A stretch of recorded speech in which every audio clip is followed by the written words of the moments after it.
On March 24, 1989, Exxon was faced with a crisis when it spilled 11 million gallons of oil into Alaska's Prince William Sound with the Exxon Valdez oil tanker. Alaska's fishery, national parks, beaches, and forests were strongly affected. Also, many species like sea otters and cormorants suffer a great loss in their population.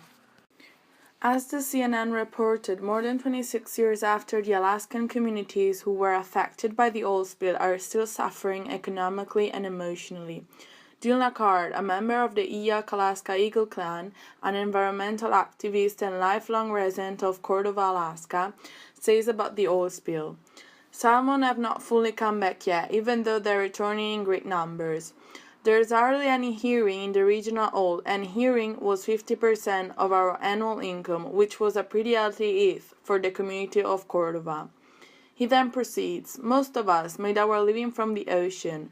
When there was no money to be made in fisheries, the Eyak community almost disappeared, and our prices plummeted. A lot of the residents moved away. It also impacted marriages. There was divorces. There was more drug and alcohol abuse and suicides and a lot of despair. They now want to build a deep water port in the name of the oil spill response.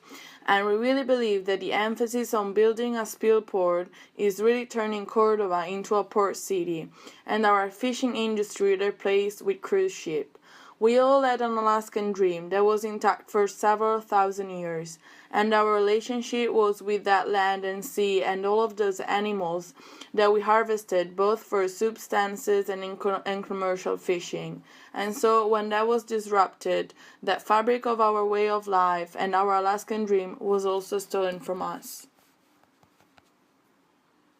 Another fundamental stakeholder group that was connected to the ExxonMobil Valdez oil spill was the team of scientists that took up part in the cleanup activities.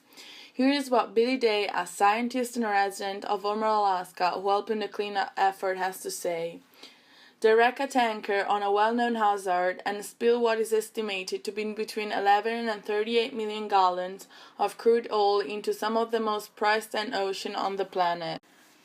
The fact that it's still not certain whether it's 11 or 38 million gallons gives an idea about how much ExxonMobil cared about the incident. Our fisheries, and particularly the intertidal species that are so integral to the health of the waters, continue to struggle to come back to pre-spill population to this day. The following cleanup effort was nothing short of a bad joke, and the later use of inipol, which contains EAP22 bathoxetanol, which is the most toxic compound in the fertilizer, as a bioremediation effort added insult to the injury. Exxon PR team, on the other hand, faced the crisis, decided to take very few and poor activities to deal with the oil spill. After 24 hours to the oil spill, the organization decided to send to the site a group of lower-ranking executives, instead of sending the CEO, who showed to take control of the situation in a high, visible, and forceful way. This was perceived by the public as a carelessness from Exxon regarding the issue, as if it was not as important to require the appearance of the CEO. The company also declined to give any public statement for almost a week after the spill, increasing the perception of a company really low involved in environmental and pollution issues created by the oil spill.